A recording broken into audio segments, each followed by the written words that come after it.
Pessoal, boa noite a todos. Estamos aqui mais uma sexta-feira às 8 horas da noite, diretamente do Centro Espírita 3 de Outubro, de Varginha, Minas Gerais, para passar o estudo, para fazer o estudo de mais uma parte do livro Evolução em Dois Mundos. Semana passada nós iniciamos o estudo do capítulo 15, Vampirismo Espiritual, e nós dissemos que iríamos dividir esse capítulo em 3 partes, porque é um capítulo muito denso e precisa de muito cuidado para ser contemplado. Então, na semana passada nós fizemos a primeira parte e hoje nós vamos dar continuidade com a segunda parte disso aí. Vamos iniciar com uma oração, pedindo a espiritualidade superior, pedindo a Deus, pedindo aos nossos mentores, a Jesus, que possam estar conosco nesse momento, abrindo os nossos canais de entendimento, abrindo as nossas perspectivas, para que a gente possa compreender todas as coisas que vão ser faladas, trazer isso para a nossa vida diária, compreender fazendo relação com os acontecimentos, com as situações pelas quais passamos, para que nós, então, tiremos o melhor proveito possível de tudo que vai ser dito aqui hoje. Gratidão, gratidão, gratidão. Gratidão a todos que estão nos ouvindo, gratidão às pessoas encarnadas, desencarnadas que estão aqui nos ouvindo, pessoas que vão nos ouvir ao vivo agora, pessoas que vão ver depois que estiver gravada, a todas as pessoas do Centro Espírita 3 de Outubro, de outros centros espíritas e não espíritas. Gratidão. Eu me coloco agora como instrumento para que tudo que seja dito através de mim possa ser edificante a cada um que ouve. Assim é, que assim seja. Então, vou compartilhar com vocês os slides para que a gente possa dar início à segunda parte desse capítulo. Na semana passada, nós falamos sobre alguns tópicos desse capítulo. Os capítulos são sempre divididos em tópicos, né? Como a gente sabe. Nós falamos sobre os primeiros. Nós falamos sobre o parasitismo nos reinos inferiores. Vimos como o André Luiz faz a comparação entre os parasitas que se instalam nos animais com a vampirização, para que a gente possa entender isso de modo mais pleno. Nós vimos as transformações dos parasitas para poderem, então, se acostumarem àqueles ambientes aos quais eles escolheram, para poder, então, proliferar e viver. Vimos o quanto o parasita ele danifica a vida do hospedeiro, né, do animalzinho que ele está lá hospedado em, sugando dele a vitalidade, o sangue, né, as energias que são salutares para ele, podendo, inclusive, paulatinamente levá-lo à morte. Então, muitos parasitas inserem outros parasitas dentro do corpo do animalzinho, como no exemplo do carrapato, que transmite a doença, né, que a gente chama de doença do carrapato, para o animalzinho, e isso pode gerar uma doença grave, que pode levá-lo à morte. Então, o quanto isso é complicado. Então, trabalhamos a transformação dos parasitas, as transformações dos hospedeiros e a obsessão e vampirismo. Nós vimos aí toda a questão relacionada à obsessão, os tipos de obsessão, a gradação dessas obsessões até chegar ao vampirismo. Vimos que o vampirismo é um processo muito intenso, né, entre dois seres, e que isso vai, sim, comprometer os dois lados, né, tanto o obsediado quanto o obsessor. Vimos que a obsessão, ela não é como a gente sempre imagina, do ser desencarnado para o ser encarnado. Ela é assim também, mas ela também ocorre de um ser encarnado para um desencarnado, e isso é muito normal de acontecer, principalmente quando a gente perde entes queridos e fica chamando, ou quando uma pessoa morre e a outra tem ódio dela, uma pessoa encarnada tem ódio, raiva, rancor, e fica emanando esses pensamentos de ódio, raiva, rancor para o ser desencarnado. É uma maneira também do encarnado obsediar um desencarnado. Também sabemos que existe a obsessão do encarnado para o encarnado, do desencarnado para o desencarnado. Então, a obsessão ela vai ocorrer, não importa, né, quem está do lado de lá, do lado de cá, ou se os dois estão do lado de cá, os dois do lado de lá, enfim, ela é algo que acontece de uma maneira global. E ela vai se intensificando, principalmente pelas relações de vingança. Quando alguém faz uma coisa com a outra pessoa, aquela outra pessoa fica com muita raiva, não se esquece daquilo e começa, então, o processo obsessivo. Nesse perfil aí que a gente estava trabalhando na semana passada, o vampirismo, obsessão e vampirismo. Então, o vampirismo é quando os dois seres se unem de um jeito tão profundo que um não consegue nem mais viver sem aquela sensação de o outro estar próximo, né? Mesmo que aquilo faça mal a ele. É uma coisa interessante isso. Mesmo que aquilo faça mal a ele. Vimos exemplos do mundo, do livro Nos Domínios da Mediunidade, em que um casal que estava noivo, o rapaz desencarnou, ele obsediava a moça, e aquilo virou um vampirismo, porque um ficava dependente do outro. Quando ela foi ao centro espírita para poder fazer a sessão de desobsessão, e esse espírito, então, do noivo foi encaminhado, ela mesma sentiu falta e o chamou novamente. Então, essa necessidade também do espírito encarnado de ter próximo dele aquele que desencarnou é muito grande, e muitas vezes faz com que o encarnado obsedie, então, o desencarnado. Então, por isso a gente precisa trabalhar de uma maneira bastante cuidadosa com todos esses aspectos. Então, vamos lá para a segunda parte desse capítulo, que a gente vai... Eu que dividi, né, o capítulo em 3 partes para a gente poder trabalhar bem devagarinho cada partezinha dele. Então, vamos lá para a parte 2, vampirismo espiritual. Vamos trabalhar com esses livros para poder fazer algumas interseções aí, para poder ajudar a entender alguns conceitos. Né? Esses livros vão fazer parte das 3 partes que a gente está falando sobre. Vamos, então, iniciar a parte desse capítulo que se intitula Infecções Fluídicas. Lá, ele diz assim: muitos acometem os adversários que ainda se entrosam no corpo terrestre, empolgando-lhes a imaginação com formas mentais monstruosas, operando perturbações que podemos classificar como infecções fluídicas e que determinam o colapso cerebral com arrasadora loucura. Esse aspecto, infecções fluídicas e essas larvas mentais, elas foram descritas por André Luiz, né? Mostrando que ele observou em alguns encarnados e também em alguns perispíritos desencarnados, essas larvas aí, elas são parecidas com as larvas físicas que nós temos aqui no globo terrestre, mas que são espirituais. Então, elas são invisíveis aos olhos das pessoas, mas elas existem e elas penetram o corpo físico até, né, da pessoa. Lá em Tambores de Angola, que é um livro do Robson Pinheiro, ele diz assim, numa certa parte: pude observar imensa quantidade de larvas astrais, que em comunidades pareciam absorver-lhes as energias vitais. E essas comunidades de parasitas, falou, são as responsáveis por seu estado debilitado, atuando com voracidade em seu duplo etérico. Absorvem dele as reservas de energia, desestruturando-o também emocionalmente, tornando-o facilmente influenciável por seus perseguidores, em processos obsessivos.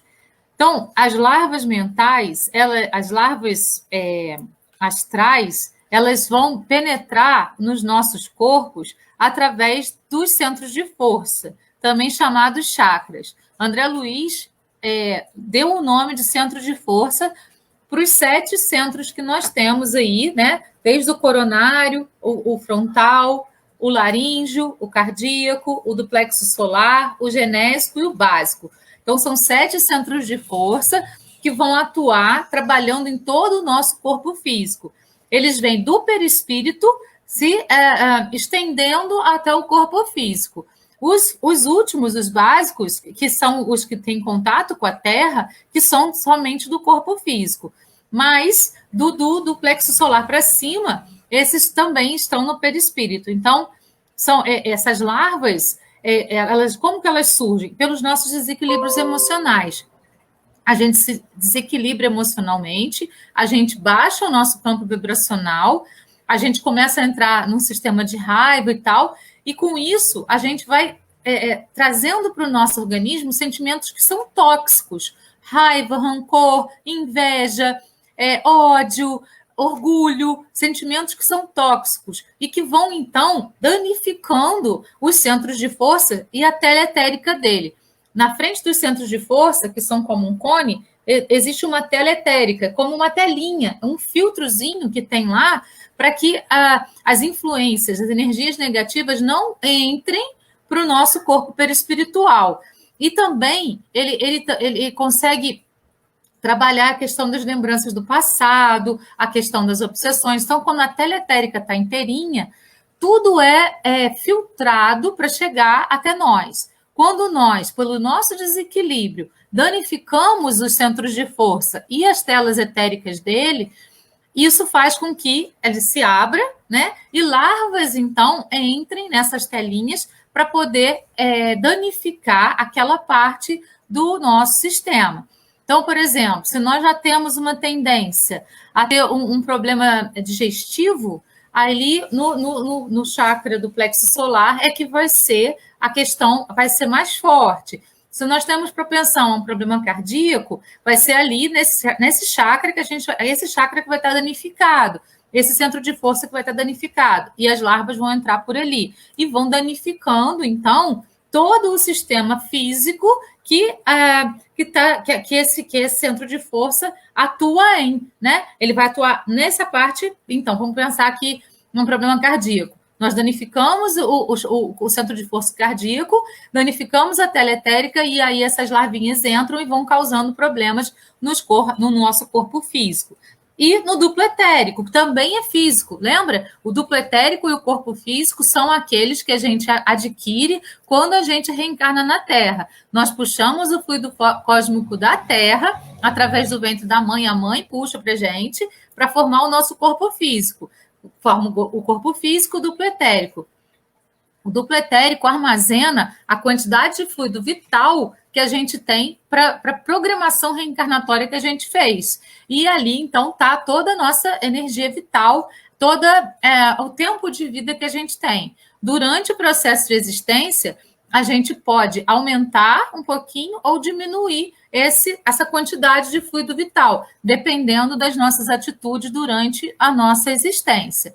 Então, quando essas larvas entram, elas entram no duplo etérico e elas vão, então, se aproveitar dessa reserva de fluido vital que a gente tem, e também danificar um pouco o nosso ectoplasma, que é essa nossa comunicação com o mundo espiritual, aproveitando dele, né, usufruindo dele, para que elas possam, então, ter cada vez mais força e mais vitalidade. E aí a obsessão também ganha mais força, né? Porque a gente está lá com o nosso padrão baixinho, chega uma doença, a doença baixa a nossa imunidade, baixando a nossa imunidade a gente fica triste, a gente vai ficando debilitado, e tudo isso vai aumentando a possibilidade também de obsessão.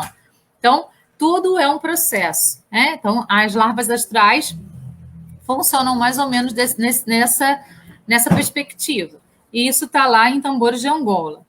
Agora, no livro Missionários da Luz, André Luiz afirma: vira os mais estranhos bacilos de natureza psíquica, completamente desconhecidos da microbiologia mais avançada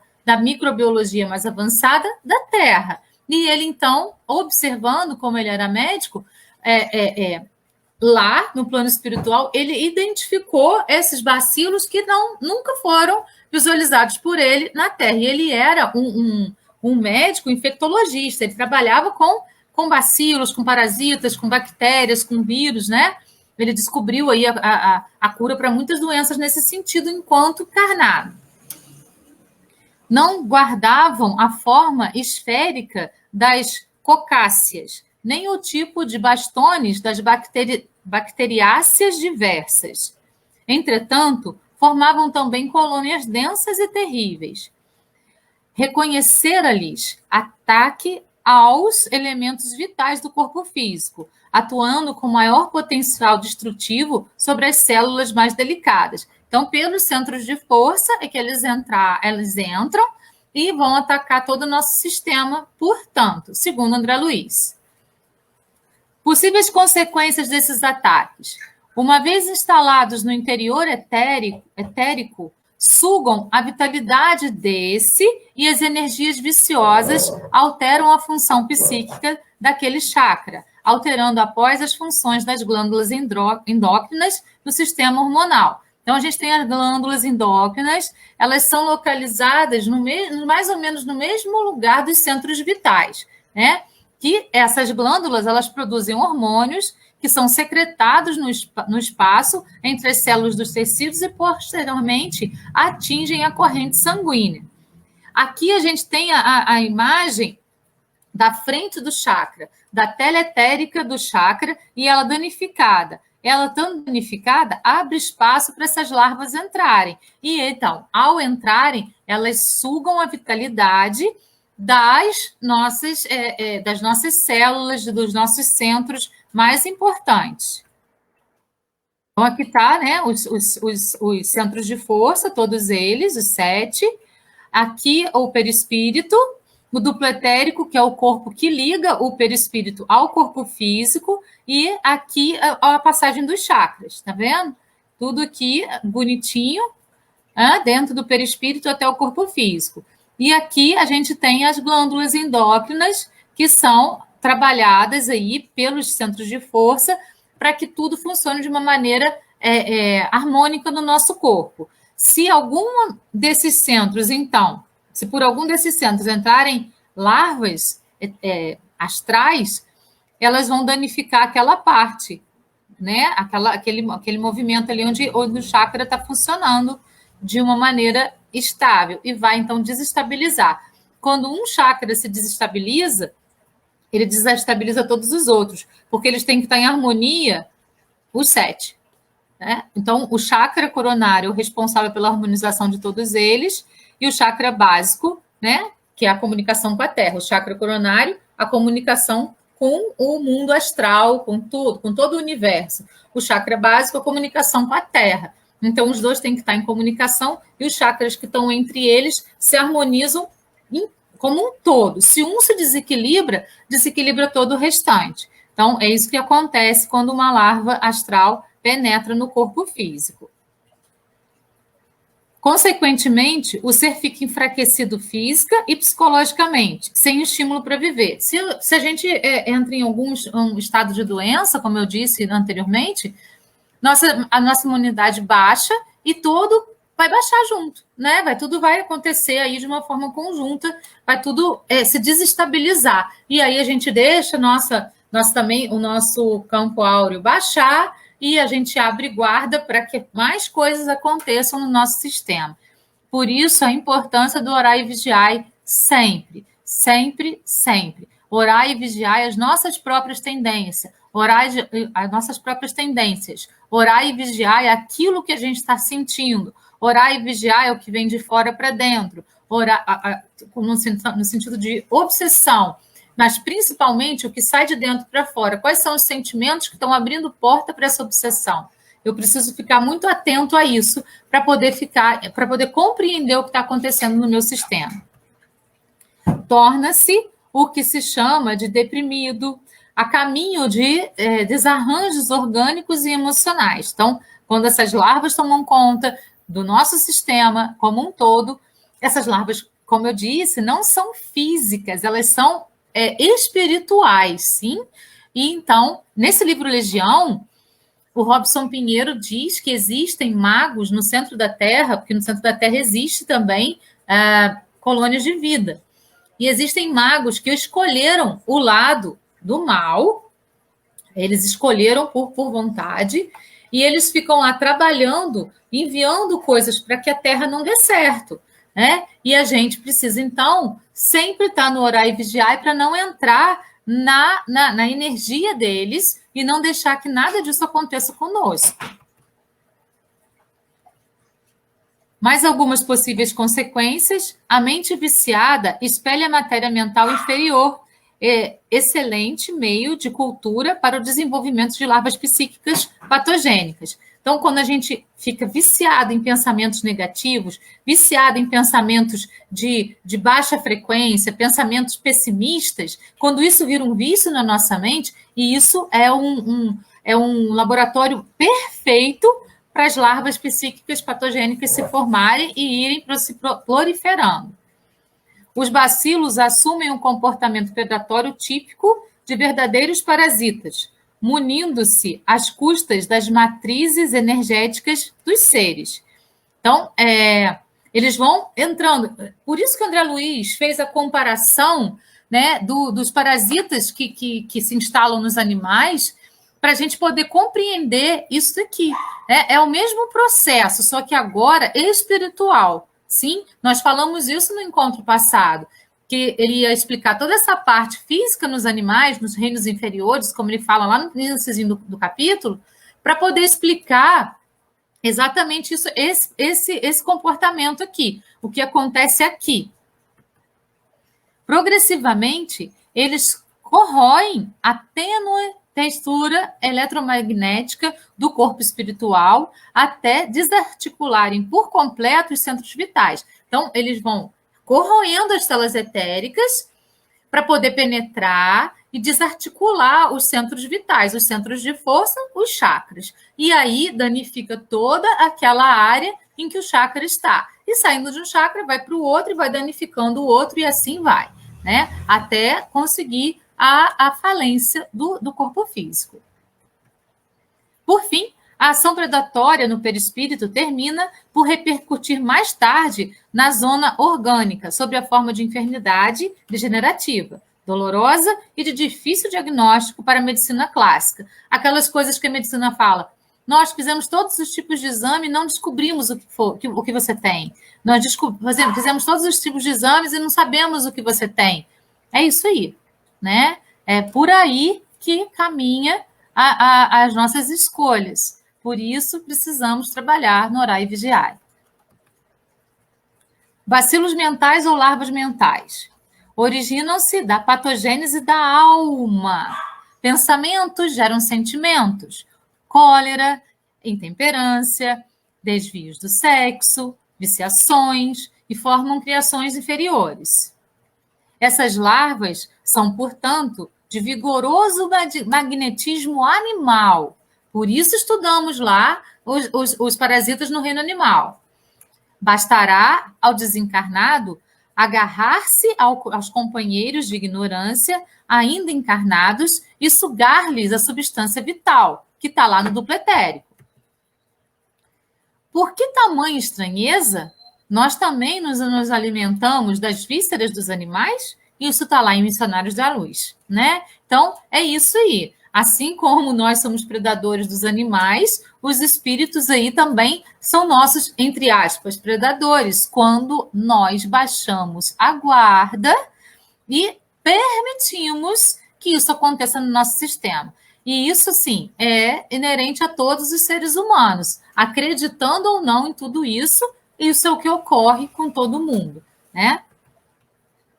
Ação dos parasitas pode ser temporária, invasões periódicas, sanguessugas, insetos, etc. A gente até já falou sobre isso na reunião passada. Ocasional ou pseudoparasitas. Surgindo oportunidades, agem como parasitas, que são os morcegos. Permanente. Alojam-se em um hospedeiro exclusivo, ao qual se ajustam por laços indissolúveis, alguns vermes. Heterocênica. Agem em hospedeiros intermediários até atingirem a forma adulta no hospedeiro definitivo. Trypanosoma cruzi. E hiperparasitismo, parasitas de outros parasitas. Aí, como a gente comentou na reunião passada, é quando por exemplo, um carrapato, né, entra lá vai lá no animalzinho, fica lá sugando o sangue dele e insere um outro parasita que vai gerar a doença do carrapato. Então, é assim que esse hiperparasitismo. Acontece também com as larvas astrais. Infecções fluídicas. Formas mentais monstruosas introduzidas pelos desencarnados movidos por vingança. Então, como a gente viu, né, na reunião passada, quando um espírito, por exemplo, sofreu homicídio, e ele sabe, obviamente, quem o matou, e ele não se conforma com aquilo. Então, naquela própria existência, ele começa a obsediar o outro, querendo se vingar dele. Ou numa existência posterior. E isso vai de uma existência para outra, virando uma bola de neve. Um querendo se vingar do outro, já ninguém sabe mais quem começou tudo, né? Então, um sempre acha que é vítima do outro, e ninguém sabe onde tudo isso começou, se foram realmente eles que começaram. Enfim, o ódio vai prevalecendo vida após vida, e isso faz com que o espírito estagne. Ele não consegue evoluir, porque ele só tem um pensamento na vingança. E como o pensamento na vingança é um pensamento de baixa energia, ele vai baixar o campo vibracional e vai estar sempre apto à obsessão e às larvas astrais. Podem absorver ectoparasitas, como mosquitos e ácaros, emanações dos encarnados que se afinam. Então, tudo isso, vamos pensar que são exemplos, né, do mundo material, mas que acontecem também no mundo invisível a nós encarnados, né? Então acontece no mundo espiritual. Esses ácaros, esses tipos mosquitinhos, eles vão também danificar o nosso sistema. Segregam endoparasitas, produtos dentro do quimismo próprio, derramando-os sobre os pontos vulneráveis de suas vítimas, alterando-lhes o psiquismo, caso de processos relatados no Evangelho. Então, isso tudo lá está em Missionários da Luz. Os encarnados também produzem larvas mentais, que são vampirizadas pelos desencarnados. A infecção fluídica é de via de mão dupla. Então, nós também emanamos para os desencarnados, com os nossos pensamentos, essas infecções, sim, que vão se alojar no perispírito dele. Então, precisamos tomar cuidado, né? Que tipo de pensamento nós estamos emanando para os nossos desencarnados? Será que nós estamos levando a eles também obsessões e infecções fluídicas? Muitos acometem os adversários que ainda se entrosam no corpo terrestre, impondo-lhes a imaginação com formas mentais monstruosas, operando perturbações que podemos classificar como infecções fluídicas e que determinam o colapso cerebral com a arrasadora loucura. E ainda muitos outros, imobilizados pelas paixões egoístas desse ou daquele teor, descansam em pesado monodeísmo, ao pé dos encarnados, de cuja presença não se sentem capazes de afastar-se. Como é o caso daquele exemplo que a gente falou, de nos domínios da mediunidade, o casal que era noivo, o moço desencarnou, e os dois começaram, então, um processo de obsessão e vampirismo aí dentro daquela vida, e não conseguiam se afastar, mesmo com os processos de desobsessão. Um sentia a falta do outro. As viciações de personalidade produzem as larvas mentais, formam colônias densas. Na condição de parasitismo mental, as larvas servem de alimento habitual, porque são portadoras de vigoroso magnetismo animal. Para nutrir-se desse alimento, bastará ao desencarnado agarrar-se aos companheiros de ignorância, ainda encarnados, qual erva daninha aos galhos das árvores, e sugar-lhes a substância vital. E ainda muitos outros, imobilizados nas paixões egoístas desse ou daquele teor, descansam em pesadelo monodeísmo ao pé dos encarnados, de cuja presença não se sentem capazes de afastar-se. A gente já falou sobre isso, mas eu quis colocar essa imagem para ver, né, essa coisa da possessão mesmo, do vampirismo, do sentimento de posse de um pelo outro, e aí um fica privado de pensar, privado de escolhas, porque se deixa totalmente influenciar pelo outro. Então, esse tipo de relação não é uma relação de amor. É uma relação egóica, é uma relação de posse, é uma relação de possessão. O amor liberta, não prende. A gente sempre precisa pensar nisso, né? O amor que eu sinto por alguém, o liberta ou o prende? Se o liberta é amor, se o prende, não é. É egoísmo, é possessão. Então, a gente precisa sempre trabalhar nessa perspectiva para poder pensar nessas coisas. Estabelecida em operação de ajuste, que os desencarnados e encarnados comprometidos em alvitamento mútuo realizam em franco automatismo, a maneira dos animais em absoluto primitivismo, nas linhas da natureza, os verdugos comumente senhoreiam os neurônios do hipotálamo, acentuando a própria dominação sobre o feixe aminelítico que o liga ao córtex frontal, que é esse aqui, é o chakra frontal, que é o chakra do terceiro olho ou o centro de força do terceiro olho, controlando as estações sensíveis do centro coronário, que é o centro de força do topo da nossa cabeça, que liga a nossa cabeça, que liga a glândula pineal ao universo e recebe daí as informações de todo o cosmos, né?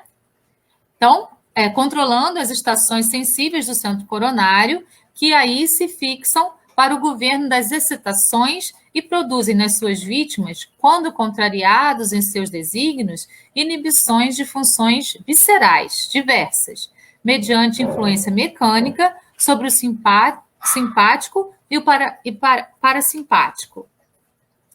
Tais manobras em processos intrincados de vampirismo prestigiam o regime de medo ou de guerra nervosa nas criaturas de que se vingam, alterando-lhes a tela psíquica e impondo prejuízos constantes aos tecidos somáticos. Então, é muito grave tudo isso, né? É um tipo de obsessão muito profunda e que vai danificar os centros de força, vai prejudicar o perispírito, chegando a atingir o corpo físico com doenças que aparecem aí no nosso sistema. Quais vampiros subtraem a coragem naqueles dos quais se vingam e substituem por medo? Então é isso. Porque eles querem se vingar, se vingar, se vingar. Quando a gente baixa a guarda, eles entram no nosso sistema, começam a compartilhar com a gente todos aqueles pensamentos que a gente tem negativos, e com isso eles tiram a nossa coragem e colocam no lugar o medo, sempre deixando a gente em dúvida com relação a tudo. Tamanho tanto é o teor de tal maldade que a resultante é o surgimento de doenças de toda sorte nas vítimas, né? Quando vai aprofundando. E isso vai aprofundando. O próprio André Luiz, no livro Nosso Lar, mostrou o câncer que ele teve por conta de pensamentos desequilibrados. Portanto, ele também teve aí, dentro daquela parte do estômago, então no chakra do plexo solar, toda a sua tela mental danificada, a entrada de larvas mentais que danificaram todo o sistema ali, na parte do estômago, tudo isso, e pronto, chegou a falência dos órgãos e o corpo espiritual se desloca, então, para o mundo espiritual. Sempre lembrando que é uma via de mão dupla, né? O espírito que está obsediando, o espírito que está vampirizando, ele não é o único responsável. O principal responsável somos nós, que permitimos essa interferência. Temos o livre-arbítrio justamente para permitir ou não essa interferência. Como? Através da oração, através da meditação, através das leituras, dos estudos, das lives que a gente assiste, do aprendizado que a gente tem na vida, para poder lidar com tudo isso de uma maneira bem científica, vamos dizer assim, né? O espiritismo ele é ciência, filosofia e religião. Então, a gente faz uma pergunta para poder obter uma resposta. Quando a gente obter uma resposta, a gente vai fazer outra pergunta e assim vai. Isso é ciência, né? Então, o André Luiz veio trazer para a gente algumas respostas que vão gerar outras perguntas, e que bom que é assim. Então, pessoal, por hoje é isso, né? A gente aí falou de mais uma partezinha desse capítulo, né? Do capítulo 15. Semana que vem, a gente fecha o capítulo com então, os últimos tópicos dele. Gratidão a todos pela presença. Muito obrigada a todas as pessoas que estão acompanhando esse estudo, que estão aí junto com a gente nessas semanas consecutivas para poder trabalhar o entendimento dessa obra tão interessante que André Luiz enviou para a gente. Gratidão, namastê, até semana que vem. Beijo no coração.